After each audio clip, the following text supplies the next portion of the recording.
আজকে যা কর রিক্সাতেই করতে হইব, তোকে রিক্সাতে উঠি। বেবি, এই যে তোমার গিফট। তুমি আসছো, আমার তো বিশ্বাস হইতেছে না। চলো ঘুরে আসি। চলো বেবি। ওকে চলো।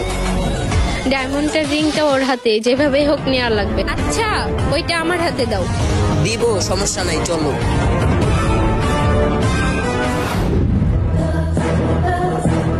এই চাচা চলেন। বাবা, যাইতাম না, যে রোদ পড়ছে এই গরমের ভিতরে যাইতে মন চায় না। আর তোমরা দুই ভাই বোন অনেক মানাইছে। ভাই বোন কইলি গেলে গা, তোরা ভাই বোন কইতে কইছে? ভাই এটা অপরাধ হইল, তাগর দুজনে ভাই বোন কইছে দেখিয়া এটাই আমার অপরাধ হয়ে গেল। তাতেই আমার কলানো ধরলেন। তোরা যাইতে কইছে তুই যাবি, বেশি কথা কস গেলে গা। মুখে হাপা টিপা লক করে আলাম। এই ভাবি উঠেন।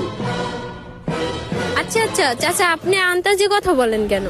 ওর আমি বোন না বউ না যায় না, আন্তাজে আন্তাজে কথা বলেন। এই কারণেই তো রিক্সা